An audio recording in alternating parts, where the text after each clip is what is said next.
My name is Claire Bennett, and until 6 months ago, I was just another cog in the machine of the tech industry, communications manager for one of the biggest names in the game. You know, the one with the sleek logo and the promises of a better, more connected world. I believed in that promise once. Now, I know better. It started with a file, one innocuous folder labeled Project Blackout, that I stumbled upon while preparing for a routine PR briefing. I shouldn't have been able to access it, but a glitch in the system granted me a glimpse into the abyss. What I saw in those files turned my stomach and shattered any illusions I had about the company I worked for. User data harvested on a massive scale.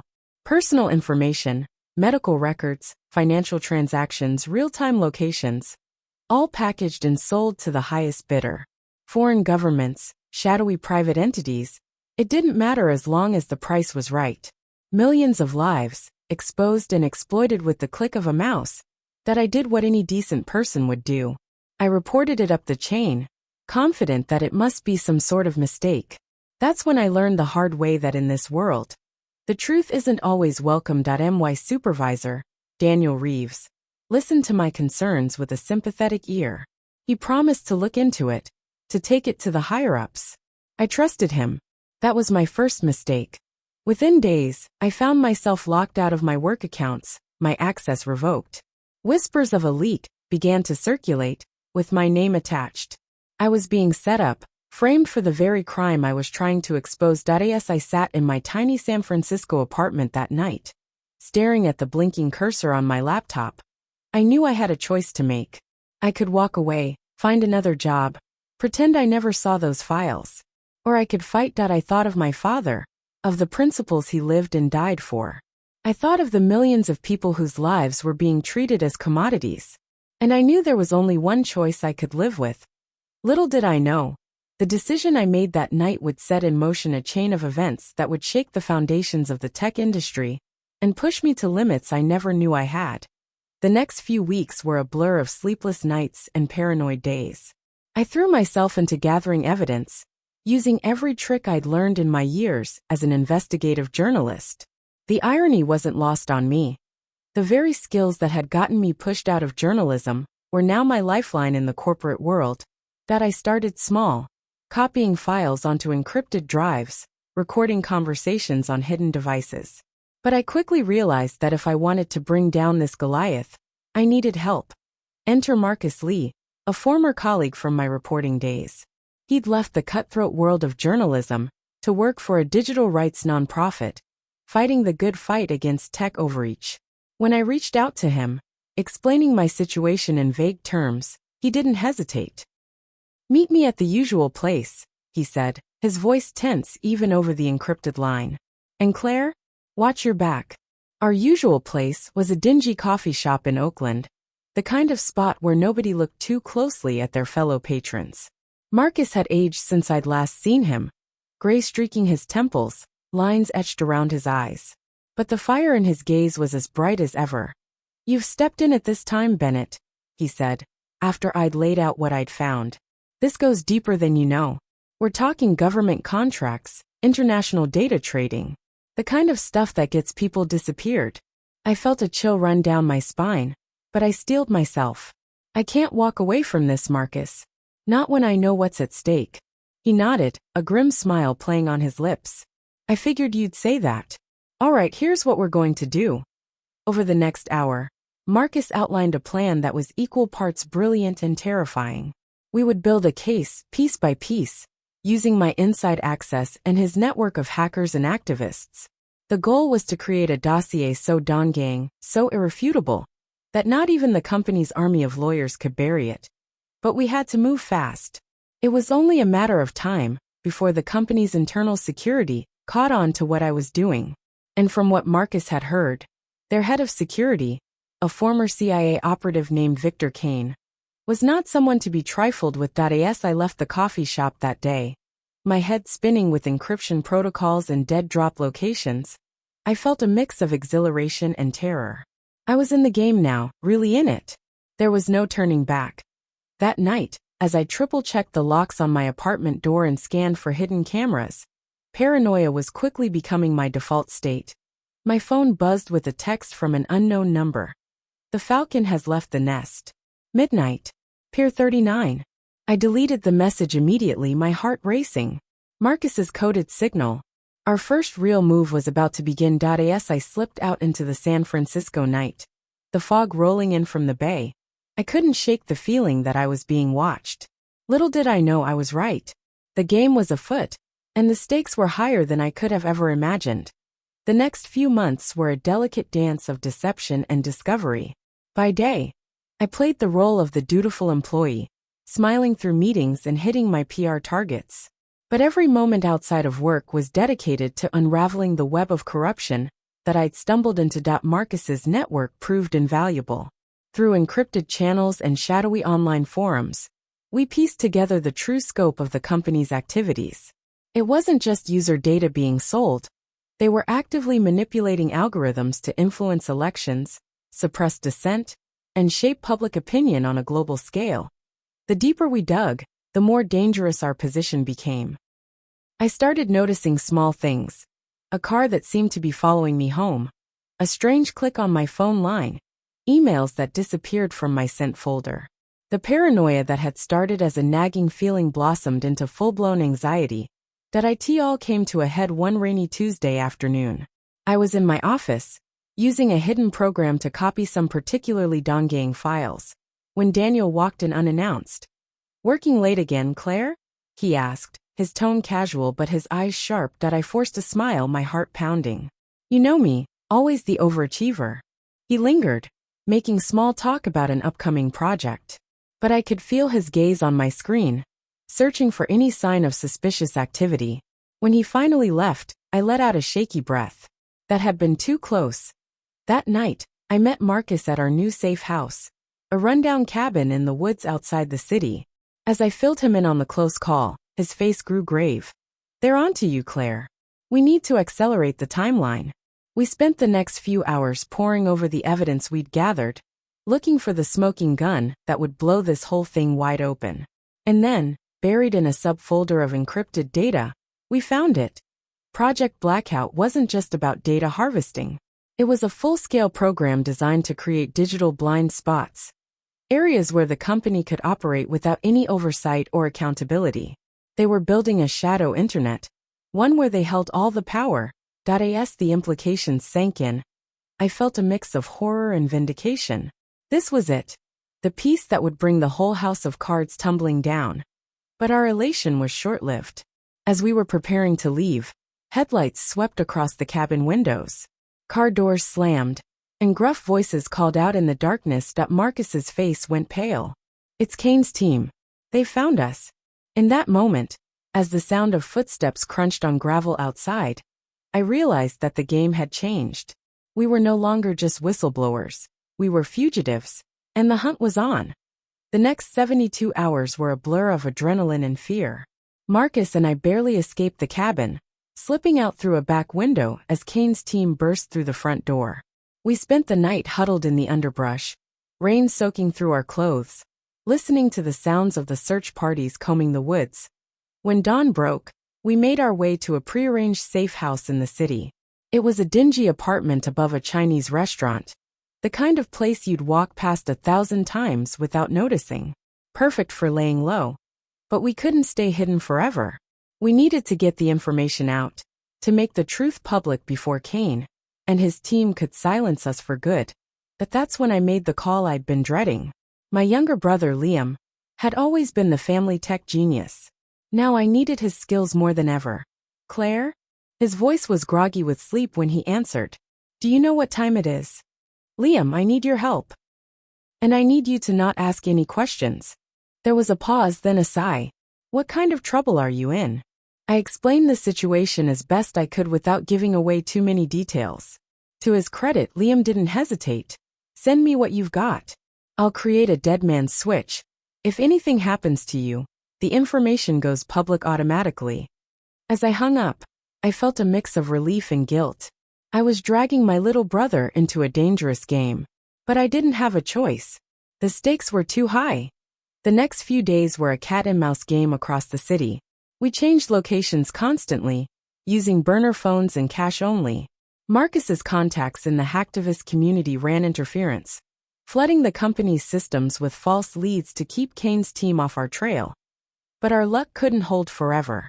On the fourth day, as we were preparing to make our move, disaster struck. That I was meeting a contact, a sympathetic engineer who had agreed to provide us with server access codes. But when I arrived at the rendezvous point, a quiet park on the outskirts of the city, I knew something was wrong. The engineer was there, but his face was ashen, his eyes wide with fear. And standing behind him, a gun pressed to his back, was Victor Kane. "Hello, Claire," Kane said, his voice cold and professional. "I think it's time we had a chat." As Kane's team surrounded me, I realized with a sinking heart that this might be the end of the line. But I also knew that even if they caught me, the truth was already out there, waiting to be unleashed. The game wasn't over yet.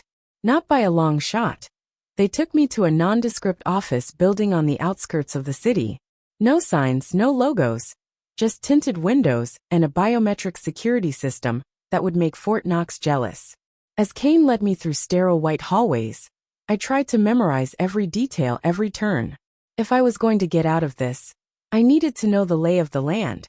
The interrogation room was straight out of a spy movie, all cold metal and harsh lighting. Kane sat across from me, his face an impassive mask. Behind him, a mirror that I was certain concealed observers. Probably Evelyn Hart herself, watching her problem child being dealt with. "Ms. Bennett," Kane began, his voice deceptively calm. "You've led us on quite a chase. I have to admit I'm impressed. Not many people could have evaded us for so long." I said nothing, meeting his gaze steadily. I'd been in tough spots before as a journalist. The key was to give them nothing. Kane's lips twitched in what might have been amusement. "You should know that we've apprehended Mr. Lee. He's being quite cooperative." My heart skipped a beat, but I kept my face neutral.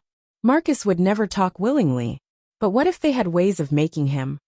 "We know about the files you've stolen," Kane continued. "We know about your little crusade to expose the truth. What I want to know is why. Why risk everything, your career, your freedom, possibly even your life, for this?" I leaned forward, meeting his eyes. "Because it's the right thing to do. Because millions of people trust your company with their most personal information, and you're betraying that trust for profit. Because someone has to stand up to the monsters in the shadows." Kane's expression didn't change, but I saw something flicker in his eyes. Doubt. Respect. It was gone too quickly to tell. "Noble sentiments," he said softly. "But let me paint you a picture of what happens next. We'll bury you in lawsuits. Every media outlet will run stories about the disgruntled employee who tried to sabotage a great American company. Your name will be mud. You'll never work in tech again, or any industry for that matter. Is that really what you want?" I thought of my father, of the principles he'd instilled in me. I thought of all the people whose lives were being treated as commodities. And I made my choice. "Do your worst," I said, my voice steady. "The truth will come out, with or without me." Kane studied me for a long moment, then stood. "We'll see about that, Ms. Bennett. We'll see." As he left the room, I slumped in my chair, the bravado draining out of me. I'd stood my ground, but at what cost? And how long could I hold out against whatever they had planned next? Little did I know, help was already on the way, and it would come from the most unexpected source imaginable. That I lost track of time in that windowless room. Hours blended into days, punctuated only by intermittent interrogations and meager meals. Kane's tactics shifted between good cop and bad cop, sometimes offering deals, other times making thinly veiled threats against my family. But through it all, I held firm. The dead man's switch Liam had set up was my ace in the hole. If anything happened to me, the truth would come out. It was the only thing keeping me alive. On what I think was the third day, something changed. The door opened, and instead of Kane, in walked Daniel Reeves. My former supervisor looked haggard, his usually immaculate suit rumpled, dark circles under his eyes. "You look like heck," I said, my voice hoarse from disuse. He gave a humorless chuckle. "You're one to talk." He sat down across from me, running a hand through his thinning hair. "Claire, what the heck were you thinking?" I stared at him in disbelief. What was I thinking? I was thinking about doing the right thing, Daniel. Something you might want to try sometime. He flinched as if I'd slapped him. You don't understand. The things we're doing, it's not as black and white as you think. Selling people's private data to the highest bidder? Manipulating elections? Please enlighten me on the shades of gray I'm missing. Daniel leaned forward, his voice dropping to a whisper. It's bigger than that. There are government contracts, national security implications. We're shaping the future, Claire. You're playing God, I shot back. And you're destroying lives in the process. He was quiet for a long moment, staring at his hands. When he looked up, there was a resolve in his eyes I'd never seen before. You're right, he said softly. And I can't be a part of it anymore. My heart skipped a beat. Was this a trick? Another manipulation? But Daniel was already moving, pulling a small device from his pocket. This is a secure phone. It has everything, server locations, access codes, the whole Project Blackout database. I'm going to create a distraction. When the alarms go off, run. There's a service exit 2 lefts and a right from here. It'll lead you to the parking garage. I took the phone with trembling hands, hardly daring to believe it. Why? I managed to ask. Daniel gave me a sad smile. Because someone has to do the right thing. Good luck, Claire. And I'm sorry. For everything. Before I could respond, he was gone. Moments later, alarms began blaring throughout the building. It was now or never. I ran. The next few hours were a blur of adrenaline and close calls. Somehow, I made it out of the building and into the crowded streets of San Francisco. I ditched my clothes, bought new ones with cash, and kept moving. It wasn't until I was safely ensconced in a new safe house, courtesy of Marcus's network, that I allowed myself to breathe. As I scrolled through the files on the secure phone, my hands shaking, I realized we had won. This was everything we needed and more. The truth was finally going to see the light of day, and nothing would ever be the same again. The next week was a whirlwind of activity. With Daniel's information and the evidence we'd already gathered, we had an ironclad case against the company. Marcus, who had managed to evade capture, worked tirelessly with his contacts in the media to prepare for the biggest tech exposé in history, that we decided to release the information in stages. First, a series of teaser articles hinting at major revelations to come. Then, a coordinated release across multiple news outlets, each focusing on a different aspect of the scandal.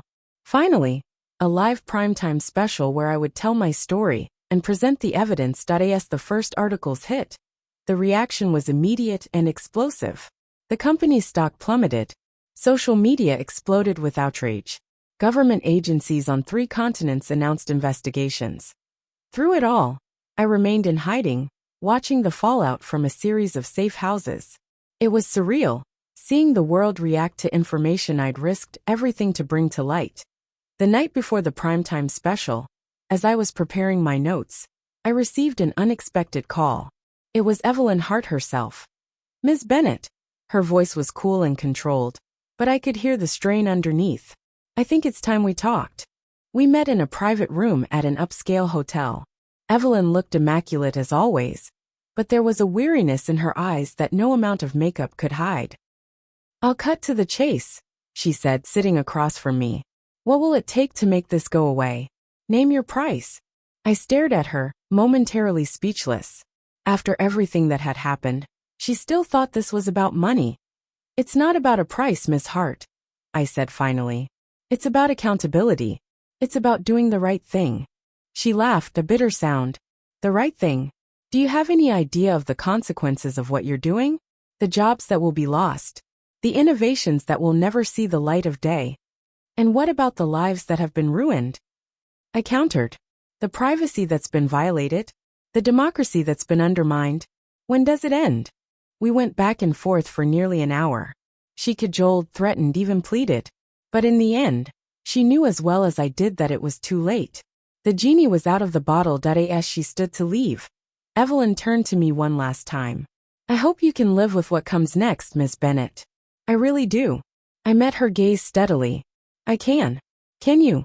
The next night, I sat under the bright lights of the TV studio, millions of people watching as I laid out the full extent of the company's crimes. As I spoke, I thought of my father, of the lessons he'd taught me about speaking truth to power. I thought of Daniel, who had found his conscience at the 11th hour. And I thought of all the nameless, faceless people whose lives had been treated as commodities. That as the broadcast ended, and the world erupted in a frenzy of reaction, I felt a weight lift from my shoulders. Whatever came next, lawsuits, recriminations, the long process of reforming an industry built on exploitation, I was ready to face it. The truth was out there. And nothing would ever be the same again. That in the months that followed the exposé, the tech world was turned upside down. Congressional hearings were held, new regulations were passed, and a wave of public outcry forced companies across the industry to re-evaluate their data practices. Evelyn Hart resigned in disgrace, though her army of lawyers kept her out of prison. Victor Kane wasn't so lucky. He was arrested and charged with multiple counts of illegal surveillance and obstruction of justice. As for Daniel, he turned state's evidence in exchange for leniency, his testimony crucial in bringing down the rest of the company's leadership. Me? I found myself thrust into a role I never expected, that of a public advocate for digital rights and corporate accountability. I testified before Congress, gave lectures at universities, and worked with tech companies willing to change to implement more ethical data practices. That IT wasn't an easy road. There were death threats, lawsuits, and moments of doubt when the weight of what I'd done threatened to crush me. But every time I considered giving up, I'd receive a message from someone whose life had been impacted by our revelations. A woman whose sensitive medical data had been protected, a journalist whose sources remained safe, a family who had escaped political persecution thanks to stricter data controls. Those stories kept me going, reminding me why I'd taken this path in the first place. That a year to the day after the broadcast, I stood on the steps of the Capitol, preparing to testify in support of the Digital Privacy and Accountability Act. As I looked out over the crowd of reporters and activists, I caught sight of a familiar face. Marcus pushed through the throng, a grin on his face. Didn't think I'd miss this, did you? We hugged, the shared weight of our ordeal passing between us without words. As we pulled apart, Marcus handed me a small package. What's this? I asked. Open it. Inside was a framed photo of my father, standing proudly in front of the small-town newspaper office where he'd worked. Pinned to the frame was his old press badge. Thought you could use a reminder of where you came from, Marcus said softly. He'd be proud of you, Claire. I felt tears prick my eyes as I ran my fingers over the photo. Thank you. I whispered. As I climbed the steps to enter the Capitol, the weight of the badge in my pocket and the photo in my hand, I felt a sense of purpose stronger than ever before. The fight for digital justice was far from over, but we had made a start. And I, Claire Bennett, daughter, sister, journalist, whistleblower, was ready for whatever came next. The truth had been unmasked. The algorithm had been exposed. And in its place, a new era of accountability was dawning. It was time to get back to work.